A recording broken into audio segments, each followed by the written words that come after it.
There comes a quiet moment in many women's lives after 60 where something begins to shift, not just in the body, but in the heart and mind.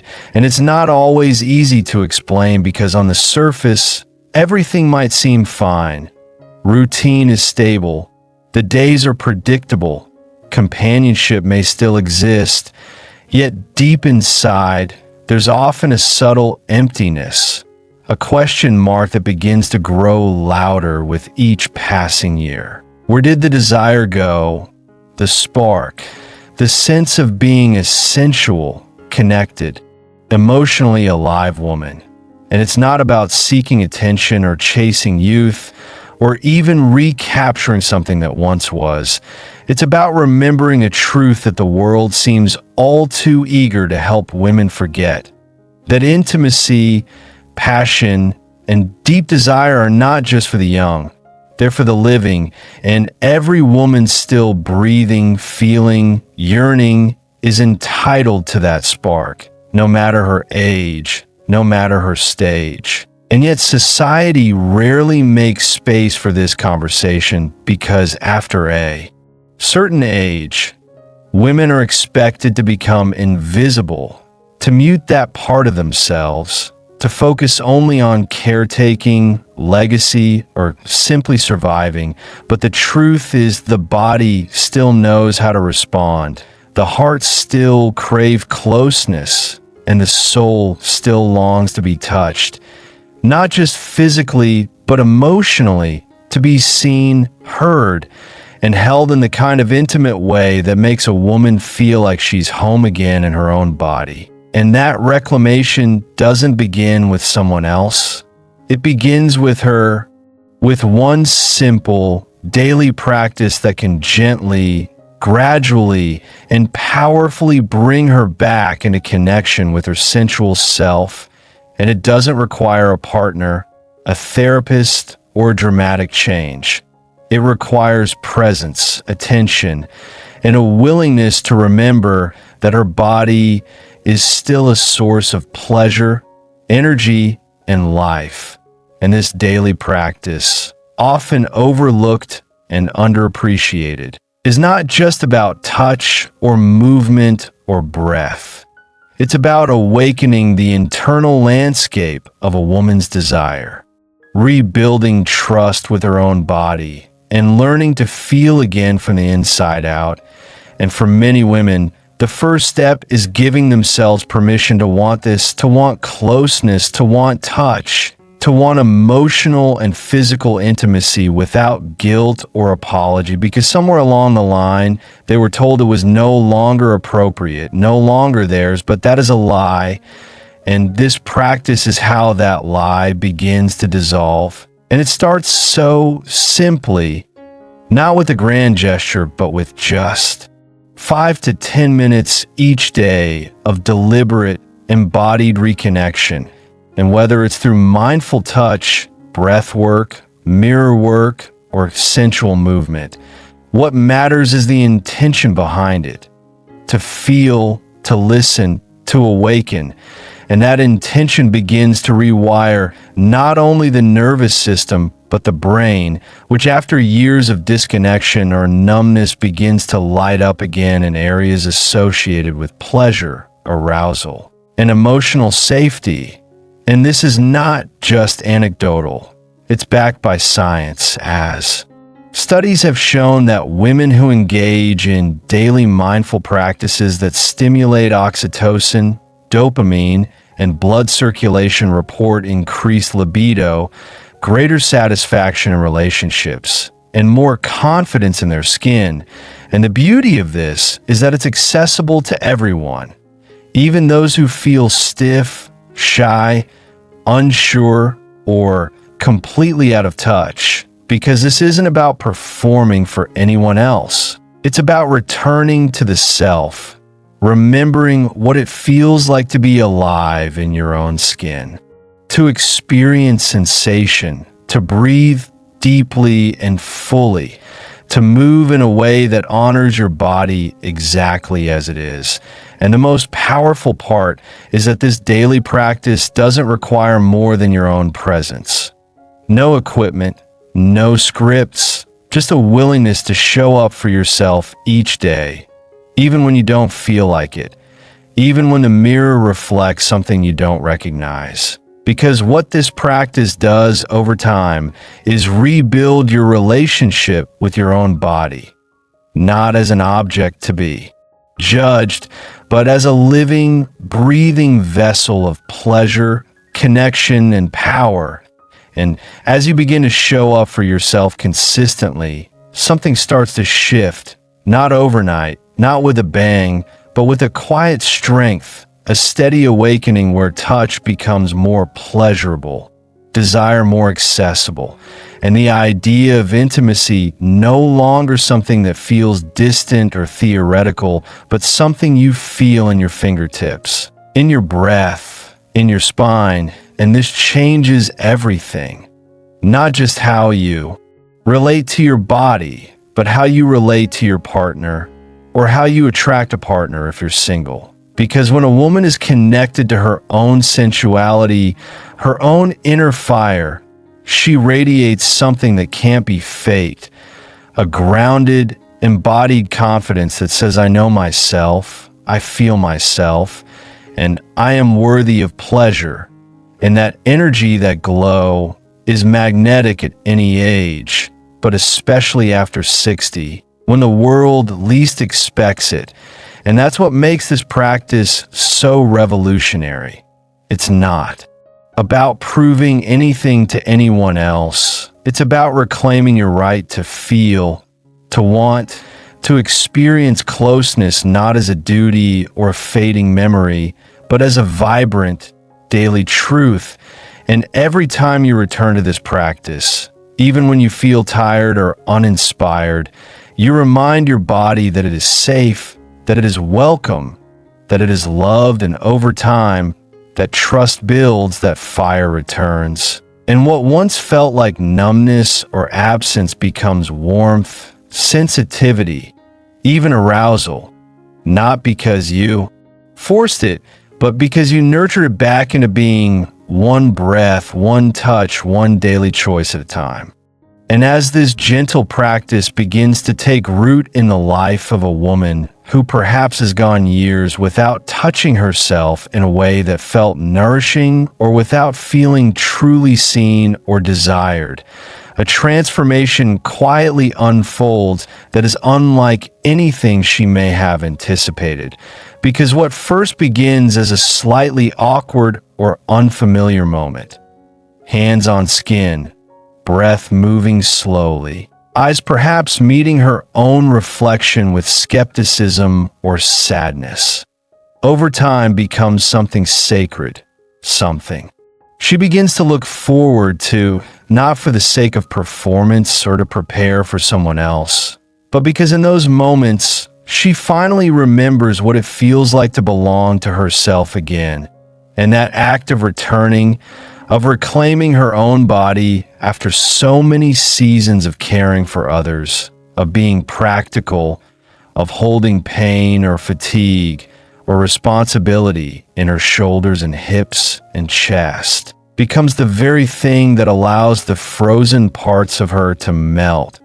And in that melting comes warmth, openness, and a new language of intimacy.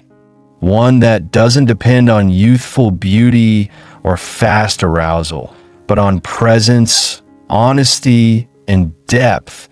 And this is where something magical happens. Her nervous system begins to recalibrate. Her hormones start to shift subtly. Circulation improves.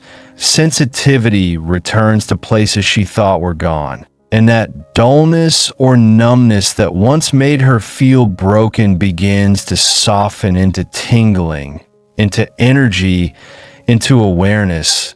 And this doesn't require expensive treatments or complicated routines. It simply requires devotion to herself, because the truth is, most women over 60 have been taught that desire is supposed to fade, that sex becomes a chore or irrelevant or unnecessary. But those beliefs were never rooted in her biology. They were rooted in a culture that feared the power of an older woman fully alive in her sensuality. Because when a woman reclaims her right to feel pleasure, whether that's through slow touch, breath-based movement, pelvic, floor activation, or just lying quietly with one hand on her heart and the other on her belly, what she really reclaims is her right to be whole, to be enough, to be worthy of being adored, not because of the body she once had, but because of the deep, wise, knowing woman she has become. And when this practice is done daily, even for just a few minutes, her body begins to trust her again, to open, to communicate in new ways. And often that leads to a ripple effect in how she eats, how she sleeps, how she walks through the world. Because there is a distinct difference in the energy of a woman who is numb and the energy of a woman who is turned on. Not just sexually, but turn on to life, to possibility, to the beauty of being seen and loved and touched again in a way that makes her feel real.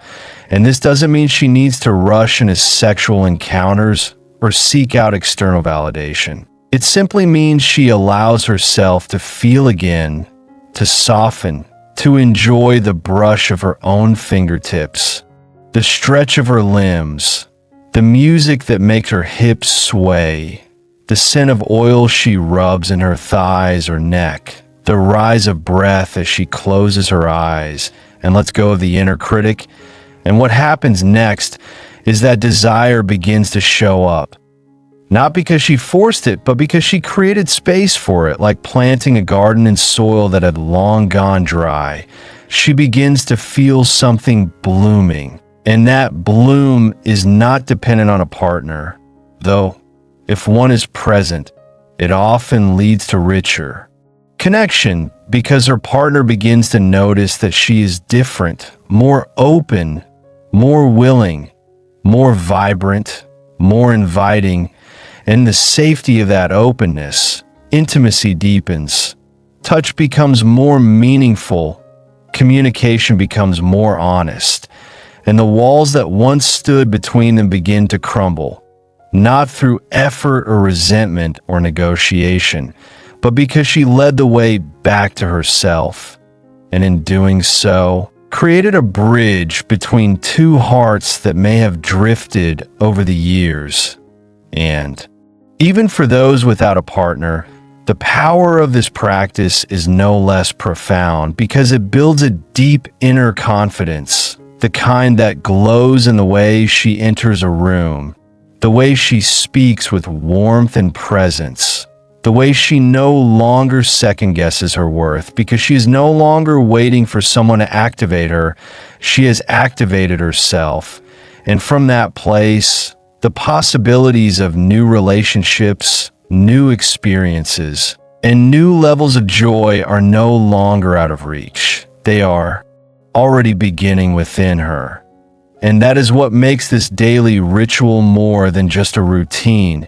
It becomes a ceremony, a daily honoring of the body and the woman inside it, not for what she once was, but for everything she still is. And when the world around her continues to offer messages of fading relevance, of invisibility, of decline, she becomes a quiet rebellion, a radiant example that pleasure has no expiration date, and desire, true desire, the kind that brings tears to your eyes because it makes you feel so alive, does not disappear with time. It returns when you make space for it, feed it, tend to it, and trust it. And as this becomes a regular part of her day, not as a task, but as an offering, she begins to feel more grounded, more radiant, more magnetic. And in that energy, life meets her differently, whether through the eyes of a partner who rediscovers her with awe, or through the reflection in the mirror that finally smiles back with pride, or through the simple joy of being able to say, I feel good, I feel beautiful, I feel like myself again. And that feeling is the foundation of everything else, because when a woman feels herself, she can feel others, and from there, real connection begins again. And what begins to emerge from this deeply personal, consistent act of connection is not only the return of sensation or desire, but a profound shift in how a woman relates to time, to aging, and to the very essence of her femininity. Because for too long, femininity has been presented as something that peaks in youth and then steadily declines, as if wrinkles and stretch marks and the softness that comes with aging somehow erase sensuality or worth. But what this practice does over time is slowly and lovingly dismantle that lie, and in its place builds a new truth that femininity, real, grounded, radiant femininity, deepens with age, becomes more potent, more magnetic, more intuitive, and as a woman continues to spend even a few quiet minutes each day reconnecting with her breath, her touch, her inner rhythm, she becomes more attuned not only to herself but to the signals of her body, the cravings for movement, stillness, pleasure, rest, and as she listens and responds without judgment, her body begins to respond in return, sometimes in small ways at first, like a gentle warmth in her pelvis, or a tingling in her fingertips, or a sigh that feels like release. And these subtle sensations are not random. They're the early whispers of desire reawakening, the language of a body that is learning to feel safe again after years, sometimes decades, of being ignored, shamed, or put last. And it is in this delicate unfolding that a woman begins to realize that intimacy was never lost, only waiting for her to remember that she is not a machine that ages out of worth, but a living, breathing, emotional, sensual being whose capacity for love and touch and connection never left. It only needed to be gently called back. And this calling back happens not in grand gestures, but in the sacred repetition of a simple practice that says, I see you, I love you, I choose you. And over time, this becomes not only a form of self-care, but a reawakening of power, because when a woman knows she can create pleasure within herself, that she can nurture desire without needing to be chosen first, she becomes untouchable in the best way, no longer defined by how others see her, but by how deeply she feels herself. And that self-feeling is the beginning of everything else, because arousal, especially after 60, is no longer about friction or fantasy or quick heat, but about depth, slowness, breath, and the space to feel without pressure. And when the nervous system begins to associate touch not with expectation or obligation, but with safety and comfort and delight, the body's natural lubricating response returns, the tissues regain elasticity, the blood flow improves, and the whole pelvic bowl comes alive again. And this is more than just a personal experience. It's a return to vitality that affects her posture, her tone of voice, the way she moves through the world. And people begin to notice, not because she's trying to be noticed, but because the glow of someone who is sensually connected to themselves is unmistakable. And it radiates in quiet confidence, in softness, in grounded presence that says, I am enough, I am alive, I am here. And from this place, relationships begin to shift too, because when she no longer waits to be desired, but instead lives as a woman who already feels desirable, who is lit from within by her own inner flame, that energy invites deeper intimacy, more honest communication, more satisfying touch. And for those with long-term partners, the transformation can feel like falling in love again. Not just with each other, but with the parts of themselves they forgot were even possible to bring back. And for those who are single, the change is no less powerful because it creates an openness to receiving love again, not from a place of emptiness, but from fullness. And this fullness is what makes intimacy after 60 not just possible, but extraordinary, because it's no longer about proving anything or chasing. Youth, it's about meeting each other as whole, experienced, emotionally present adults who know how to listen, how to hold, how to feel. And it all starts with this practice, this simple daily invitation to come home to the body, to breathe into the heart, to make space for sensation and emotion without judgment.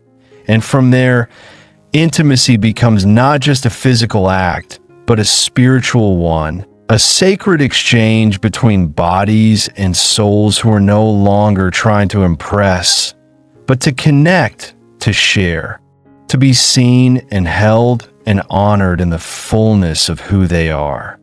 And as this continues to unfold, a woman may find herself crying during her practice, not out of sadness, but out of relief, out of joy, out of the overwhelming beauty of realizing that what she thought was lost has only been waiting for her return.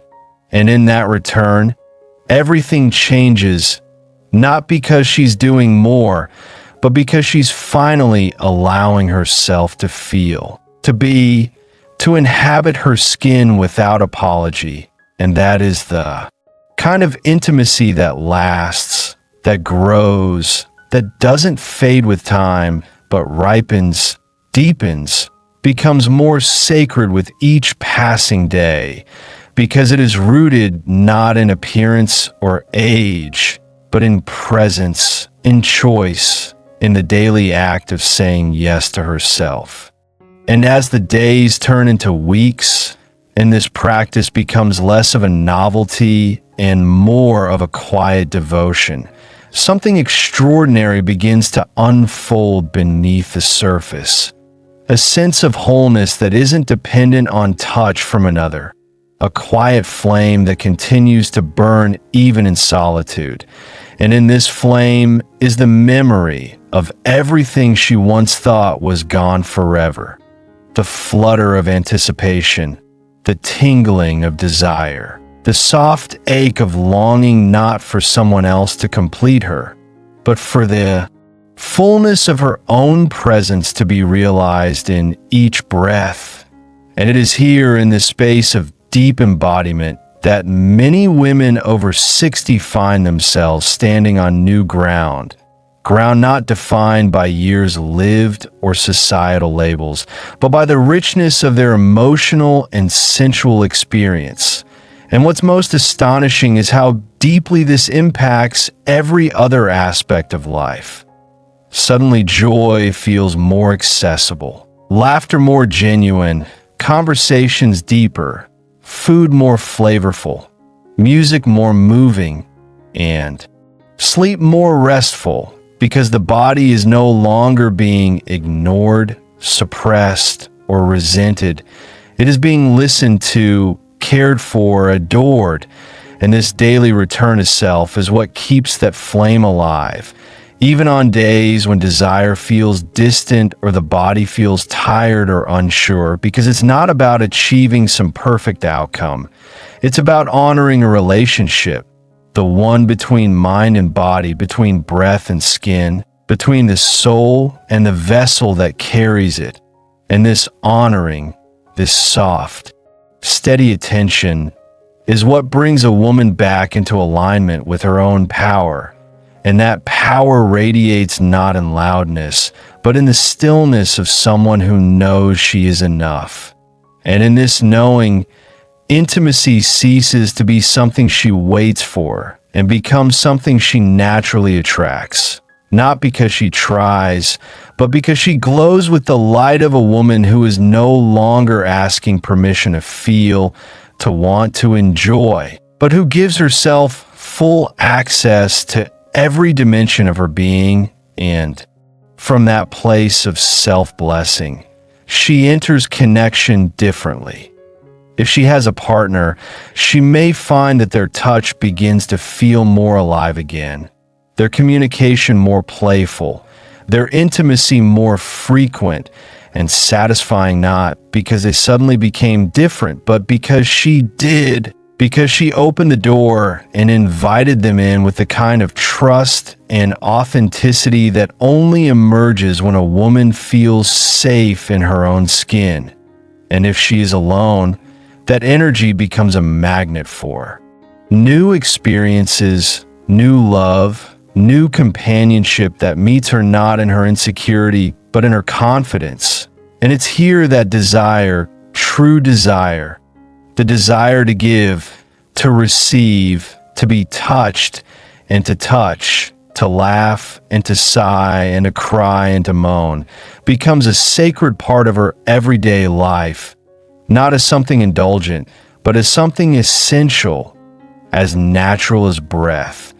And as she moves through the world with this kind of aliveness, she realizes she no longer feels invisible, no longer disconnected, no longer resentful or shut down, but instead fully in tune with her own rhythm, fully capable of creating and sustaining joy, fully alive in ways that many never told her were even possible after a certain age.